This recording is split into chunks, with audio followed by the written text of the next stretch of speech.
tinggal di tempat dan fasilitas yang diberikannya. Kemudian cari tempat yang Allah tidak tahu. Ini juga semakin sulit. Di mana tempat Allah tidak tahu. Kalau kita tahu bahwa Allah senantiasa mengawasi, apa kita tidak malu kalau masih tetap melakukan maksiat? Dan yang keempat, kalau malaikat mau datang, minta waktu menunda sebentar untuk tobat. Dan ini pun tidak mungkin. Padahal umur itu datangnya tiba-tiba. Siapa tahu sedang asik maksiat, malaikat mau datang. Wassalam, kita akan ada di ranah su'ul khotimah. Apalagi yang terakhir. Jadi ketika nanti di akhirat kita sudah dihisab dan keputusannya masuk neraka, apa mungkin kita menolak? Kan tidak mungkin. Di masa itu sudah tidak ada remedi lagi, tidak ada perbaikan lagi.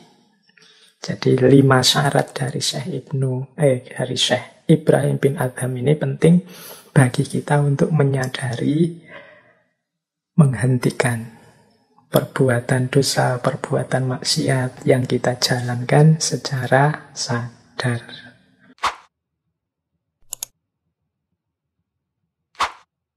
Sekarang mari kita belajar memanen hikmah-hikmah dari nasihat-nasihat beliau dan juga peristiwa-peristiwa dalam hidup beliau. Ya tentu saja sangat banyak. Ya malam hari ini kita ambil beberapa. Karena belajar pun ya tidak harus kemerungsung ke susu untuk dapat semuanya. Kita pelan-pelan. Yo semoga nanti ada sesi yang lain untuk memanen hikmah yang lain dari Syekh Ibrahim bin Adham ini. Karena memang referensinya sangat banyak. Baik, bismillah, kita awali pelajaran pertama. Ini ada kisah dari kitab yang judulnya kitab Rohatul Qulub. Rohatul Qulub ini karya Syekh Abdul Aziz Muhammad Sindi. Di kitab ini beliau cerita tentang Syekh Ibrahim bin Adham. Yang suatu ketika beliau ini bertemu seorang lelaki. Yang lelaki ini kelihatannya sedih, wajahnya layu. Kelihatan bebannya banyak, masalahnya bertumpuk-tumpuk. Nah, laki-laki yang wajahnya murung ini didekati oleh Syekh Ibrahim bin Adham. Kemudian beliau ngajak ngobrol orang ini. Kata Syekh, kok saya lihat kamu ini murung, kamu kok sedih kelihatannya. Benar Syekh, saya sedang sedih, saya banyak sekali masalah ini tumpuk-tumpuk. Rasanya dunia ini berat sekali, gelap sekali. Terus Syekh Ibrahim bin Adham, kalau begitu coba saya ingin tanya 3 hal kepadamu. Lelaki itu heran, ini ada orang sedih kok malah diberi pertanyaan. Tapi karena yang bertanya Syekh Ibrahim bin Adham yang sudah masyhur kapasitas kewalian beliau, ya tentu saja laki-laki tadi bilang, nggih silahkan, monggo Syekh kalau mau bertanya. Nah, jadi ada 3 pertanyaan yang nanti disampaikan oleh Syekh Ibrahim bin Adham. Kata Syekh yang pertama begini, pertanyaan pertama. Apakah mungkin menurutmu ada peristiwa atau perkara yang terjadi tanpa keinginan atau tanpa sepengetahuan Allah? Nah, ya tentu saja lelaki ini bukan lelaki yang tidak ngerti apa-apa. Ya dia ya pernah ngaji. Nah, lelaki itu bilang, ya tidak mungkin, Syekh. Pasti semua yang terjadi di dunia ini atas perkenan dan sesuai dengan ketetapan dan keinginannya Allah. Baik, ini jawabanmu benar, kata Syekh. Terus sekarang pertanyaan kedua. Apakah rezeki yang ditentukan oleh Allah itu bisa berkurang tanpa seizin Allah atau tanpa ketentuan Allah? Jadi setiap orang kan sudah dapat jatah rezekinya masing-masing. Apakah mungkin jatah itu bisa berkurang tanpa seizin, tanpa sepengetahuan Allah? Ini maksudnya pertanyaan Syekh itu begitu. Ya lelaki tadi terus jawab lagi. Tidak mungkin Syekh. Pasti semua ketetapan tentang rizki itu sesuai ketentuan Allah. Tidak mungkin berkurang atau bertambah sedikit pun tanpa seizin Allah. Oke, jawabanmu benar, kata Syekh. Pertanyaan kedua benar, pertanyaan ke-1 benar. Sekarang pertanyaan ketiga. Apakah ajal atau umur yang telah ditetapkan, dituliskan oleh Allah itu bisa berkurang atau bertambah meskipun hanya sedetik saja? Nah, lelaki tadi, karena bukan lelaki yang bodoh, dia tahu agama, dia menjawab, tentu tidak, Syekh. Semua jatah umur dan hal-hal yang terkait umur itu sudah tertulis di Lauhil Mahfuz.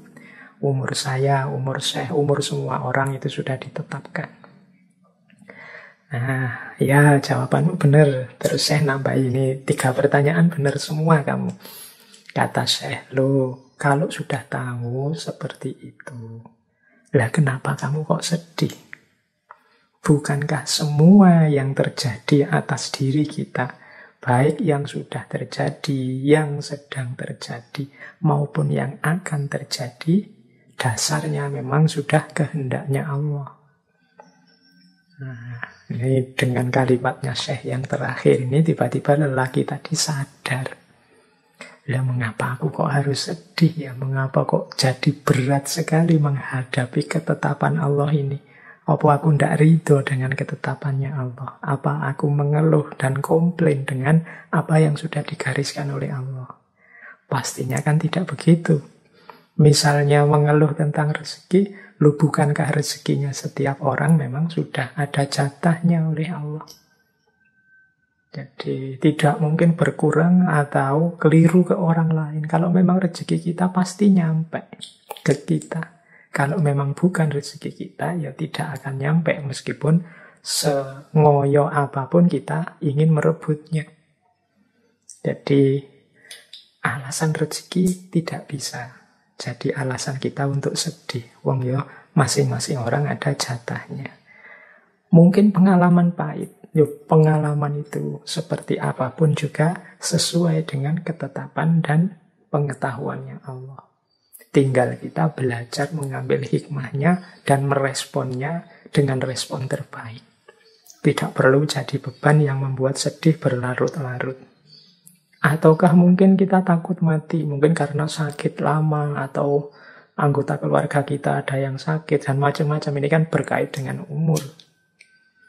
Loh, kalau hubungannya dengan umur, bukankah jatah usia, jatah umur setiap orang termasuk sedih dan gembiranya juga semuanya sudah tertulis di Lauhil Mahfuz. Mengapa kok kemudian sedih? Nah, dengan petunjuknya Syekh Ibrahim bin Adham ini akhirnya lelaki tadi terus sadar. Tidak lagi sedih, tapi kemudian dia cerah. Dia tersenyum lagi. Ternyata selama ini aku keliru. Sikap batinku keliru. Wong hidup ini, seperti apapun peristiwa yang kita hadapi, dia jadi berat atau jadi ringan, itu kan tergantung cara kita menyikapinya. Nah, orang tadi menyikapinya sebagai yang berat sehingga dia murung terus. Diberi petunjuk oleh Syekh Ibrahim dengan 3 pertanyaan tadi, akhirnya dia sadar. Kemurungannya hilang. Oke, jadi ini mungkin pertama pelajaran bagi kita untuk tidak mudah mengeluh, tidak menggunakan kacamata yang negatif terhadap hidup kita, tidak menganggap apapun yang menurut kita tidak sesuai dengan keinginan kita itu sebagai sesuatu musibah hidup, sebagai sesuatu yang memberatkan hidup kita, sebagai sesuatu yang jadi alasan kita untuk tidak terima dan tidak ridho atas segala ketetapan Allah. Allah sangat sayang pada kita. Pasti semua yang terjadi dalam hidup kita hakikatnya adalah buah dari kasih sayang Allah itu. Tergantung cara kita menyikapinya. Baik, ini pelajaran awal untuk malam hari ini dari Syekh Ibrahim bin Adham. Terus Kalau tadi 3 pertanyaan, sekarang kita ganti ke yang 4. Ini ada 4 nasihat dari Syekh Ibrahim bin Adham. Ini nasihat ini diberikan oleh Syekh Ibrahim kepada Abu Ishaq Al-Farazi. Abu Ishaq Al-Fazari. Abu Ishaq Al-Fazari ini seorang ahli fikih, ahli hadis dari zaman Khalifah Harun al-Rasyid. Ya, Syekh Ibrahim bin Adham kan juga memang zaman ini juga zamannya Khalifah Harun al-Rasyid. Nah, Abu Ishaq Al-Fazari ini satu ketika bertemu Syekh Ibrahim bin Adham. Beliau ini selalu penasaran dengan Syekh Ibrahim ini, karena beliau melihat Syekh ini loh lebih banyak diam, tidak banyak ngomong. Mbok yo, saya ini yang butuh siraman-siraman nasihat itu mbok yo dinasehati. Nah, didekatilah Syekh Ibrahim, kemudian terang-terangan beliau minta, wahai Syekh, mbok saya dinasehati, mbok sampean itu bicaralah, tolong ngomong apa gitu, biar saya tentram. Nah, Syekh Ibrahim kemudian menuruti permintaannya Syekh Fazari ini, tapi justru beliau menasehati yang berhubungan dengan bicara tadi. Ini mungkin untuk menjelaskan juga kepada Syekh Fazari mengapa dia tidak obral omongan. Tidak mudah ngomong ke sana kemari, mentang-mentang ngerti banyak hikmah, mentang-mentang ngerti banyak ilmu, terus kemana-mana berfatwa, kemana-mana menebar hikmah untuk menunjukkan betapa aku ini tahu banyak hal. Nah, tidak begitu. Beliau menasihati Syekh Abu Ishaq Al-Fazari ini beberapa hal, 4 hal. Kalau tadi 3 pertanyaan, kalau ini 4 nasihat. Kata Syekh Ibrahim kepada Abu Ishaq Al-Fazari seperti ini. Wahai Abu Ishaq, ketahuilah ada 4 hal yang diinginkan seseorang dalam perkataannya. Jadi bicara atau diam itu silahkan saja, tapi perhatikan 4 rumus ini saat kita akan bicara. Jadi yang pertama kata Syekh, ada perkataan yang diharapkan manfaatnya, tapi ada resiko dan bahayanya. Jenis perkataan seperti ini lebih baik ditinggalkan saja. Demi keselamatan diri juga keselamatan orang lain. Misalnya begini, kita ingin menasehati orang, tapi kita tahu, kalau saya menasehati orang ini, mungkin bermanfaat pada orang itu, tapi menyinggung orang yang lain. Kalau orang lain ini tersinggung, kalau dia marah, bisa bahaya. Karena dia punya kekuasaan, karena dia punya power, karena dia punya pengaruh atas orang yang dinasehati.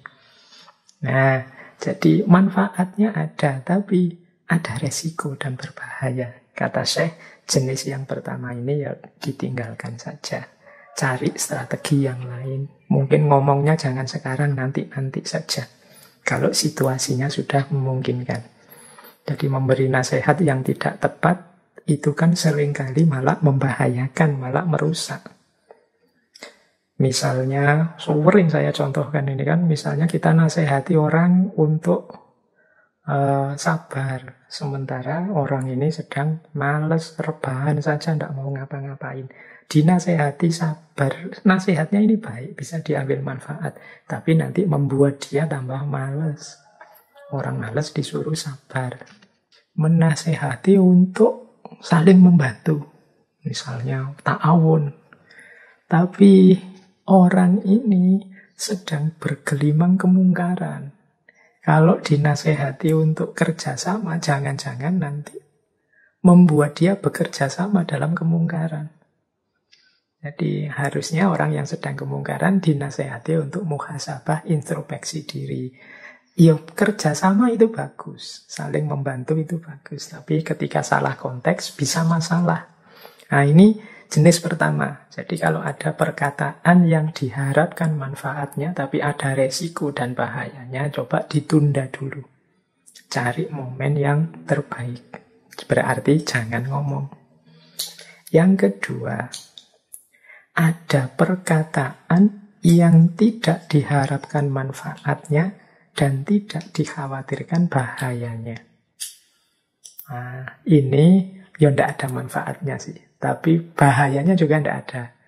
Ini mungkin obrolan-obrolan iseng, gurauan-gurauan yang tidak perlu. Nah, ini mungkin sesekali kita lakukan ya, tapi ya jangan banyak-banyak deh. Kata Syekh, yang seperti ini juga lebih baik dihindari agar tidak nambah masalah, tidak jadi beban bagi lisan dan anggota tubuh yang lain. Karena yang semacam ini ya isinya hanya sia-sia, menghabiskan waktu belaka. Jadi ini jenis perkataan kedua. Tidak ada manfaatnya tapi juga tidak ada bahayanya. Ya mungkin sekali-sekali ya untuk meringankan hidup kita. Tapi jangan terus-terusan karena tidak ada gunanya.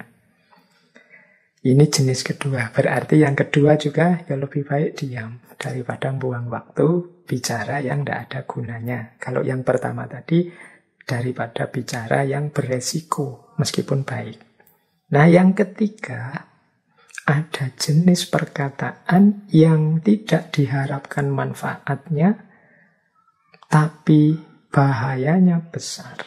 Jadi tidak ada gunanya, malah bahaya. Mungkin isinya caci maki, mungkin isinya fitnah, menyinggung orang lain. Ini kan tidak ada manfaatnya. Dan bahayanya besar. Jenis yang ketiga ini harus ditinggalkan. Manfaatnya tidak ada, malah dapat bahaya. Dengan kata-kata kita panen bahaya, dengan kata-kata kita panen dosa, dengan kata-kata kita panen kemungkaran. Kalau yang ketiga ini, sudahlah tinggalkan saja. Jadi yang pertama lebih baik ditinggalkan, mencari momen yang tepat. Yang kedua lebih baik ditinggalkan karena sia-sia. Yang ketiga harus ditinggalkan karena berbahaya. Yang keempat baru perkataan yang banyak manfaatnya dan tidak dikhawatirkan bahaya atau efeknya. Jenis keempat inilah yang harus kita hidupkan, kita biasakan. Jadi pastikan setiap kali bicara yang kita sampaikan itu bermanfaat dan tidak ada efek samping bahayanya atau resikonya. Ini pelajaran dari Syekh Ibrahim bin Adham sekaligus menjawab rasa penasarannya Abu Ishaq Al-Fazari. Wong Syekh Ibrahim ini wali yang diikuti banyak orang, kok malah pendiam, tidak banyak bicara, tidak banyak omong. Ya mungkin beliau ingin agar bicara itu senantiasa tepat. Ya jenis yang keempat tadi, ya manfaat dan tidak ada efek sampingnya. Kalau manfaat tapi ada efek sampingnya yang negatif berbahaya, ya dipending dulu, ditunda dulu, nyari momen yang tepat. Kalau tidak ada manfaatnya dan juga tidak ada efek samping bahayanya juga, ya berarti ini omongan yang sia-sia saja, buang-buang waktu saja. Ya, kalau bisa dihindari, kalau ada yang lebih penting, waktunya diisi dengan yang lebih penting. Dan yang ketiga harus ditinggalkan karena tidak ada manfaatnya, malah banyak bahayanya. Baik, jadi ini 4 nasihat dari Syekh Ibrahim bin Adham. Tadi sudah ada 3 pertanyaan, kemudian ada 4 nasihat. Sekarang tentang 5 syarat. Biar ini judulnya semua ada angkanya ya. Ini 5 syarat. Ini cerita sebenarnya. Bisa teman-teman cek misalnya di kitab yang judulnya At-Tawwabin, orang-orang yang bertobat, karya Syekh Ibnu Qudamah. Jadi suatu hari ada seorang laki-laki yang merasa banyak dosanya. Jadi laki-laki ini merasa sulit sekali berhenti melakukan maksiat. Kok saya ini ya tobat, tapi kok diulang lagi. Tobat, kok ulang lagi melakukan maksiat. Ini dia gelisah. Semoga teman-teman juga begitu ya. Kalau melakukan maksiat, semoga masih ada gelisahnya. Jangan sampai melakukan dosa, melakukan kesalahan, melakukan maksiat, tapi dianggap biasa saja. Tidak ada rasanya. Nah ini kalau sudah tidak ada rasanya bahaya. Maka ada petunjuk dari Syekh Ibrahim bin Adham kepada orang ini. Jadi orang ini satu ketika menemui Syekh Ibrahim bin Adham, beliau berkata, "Wahai Abu Ishaq, aku ini kok seneng maksiat ya. Kok tidak berhenti-berhenti maksiat, meskipun aku sadar ini tidak boleh." Nah, Syekh Ibrahim kemudian bilang, ya kalau begitu begini saja deh. Kalau sampean mau menjalankan 5 syarat yang saya sampaikan ini, nanti silahkan melakukan apa saja termasuk maksiat. Jadi asal coba dipenuhi 5 syarat ini. Nah, orang ini ya penasaran, apa ada ajaran pengecualian untuk maksiat. Tapi karena yang berkata Syekh Ibrahim bin Adham, yang sudah masyhur, mau tidak mau harus menerima. Baik Syekh, kira-kira syaratnya apa? Dia ini ingin tahu.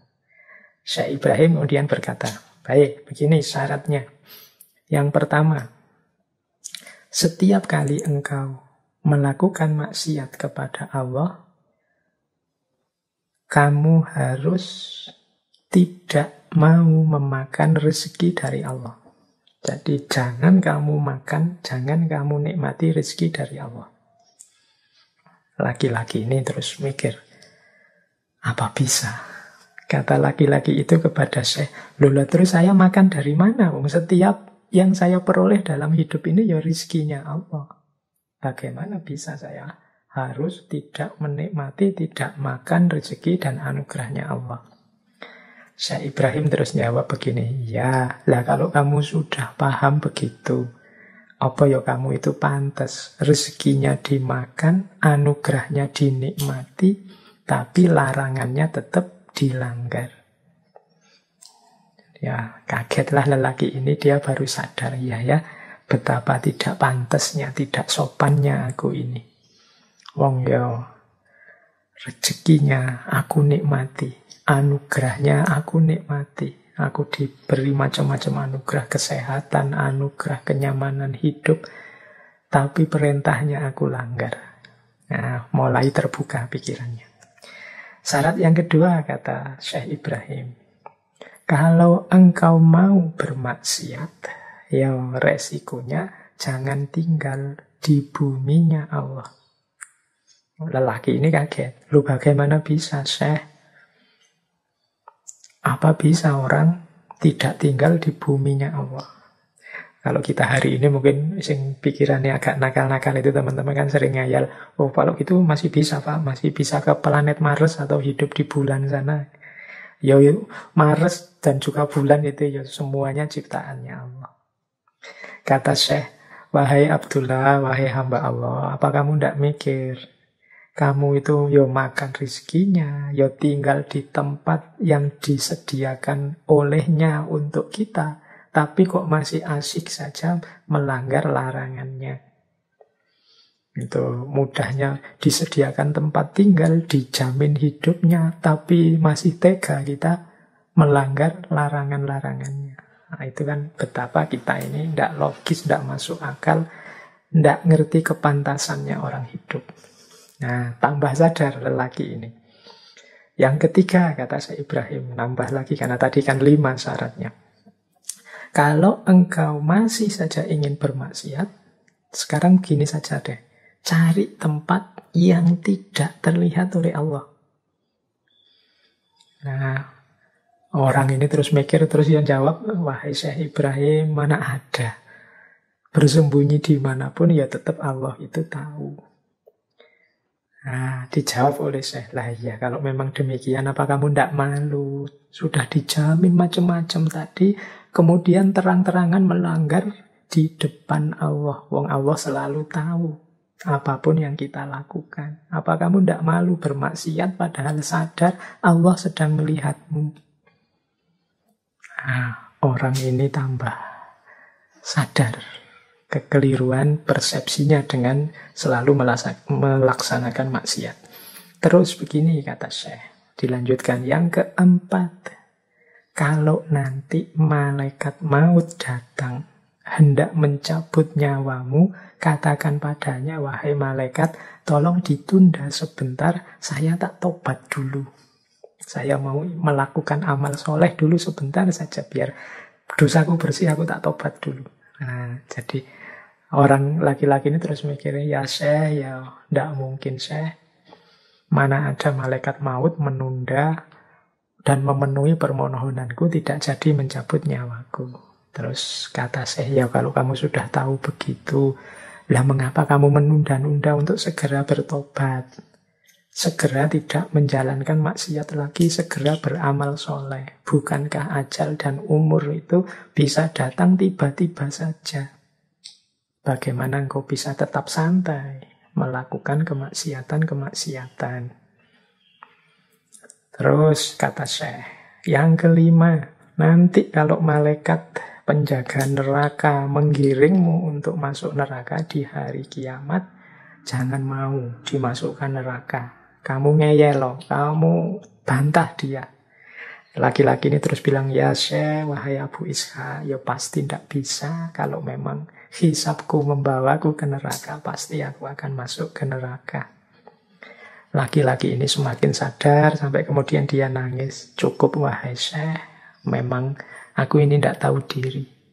Memang aku harusnya bertobat dari dulu. Harusnya aku malu dengan segala kemaksiatanku.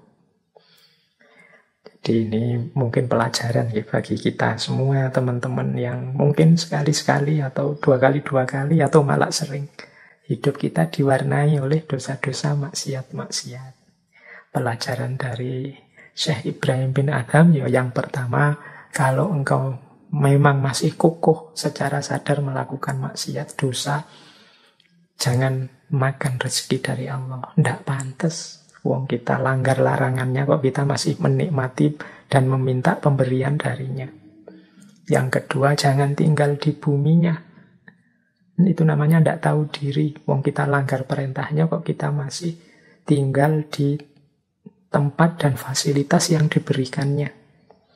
Kemudian cari tempat yang Allah tidak tahu. Ini juga semakin sulit. Di mana tempat Allah tidak tahu. Kalau kita tahu bahwa Allah senantiasa mengawasi, apa kita tidak malu kalau masih tetap melakukan maksiat? Dan yang keempat, kalau malaikat mau datang, minta waktu menunda sebentar untuk tobat. Dan ini pun tidak mungkin. Padahal umur itu datangnya tiba-tiba. Siapa tahu sedang asik maksiat, malaikat mau datang. Wassalam, kita akan ada di ranah su'ul khotimah. Apalagi yang terakhir. Jadi ketika nanti di akhirat kita sudah dihisab dan keputusannya masuk neraka, apa mungkin kita menolak? Kan tidak mungkin. Di masa itu sudah tidak ada remedi lagi, tidak ada perbaikan lagi. Jadi 5 syarat dari Syekh Ibrahim bin Adham ini penting bagi kita untuk menyadari, menghentikan perbuatan dosa, perbuatan maksiat yang kita jalankan secara sadar.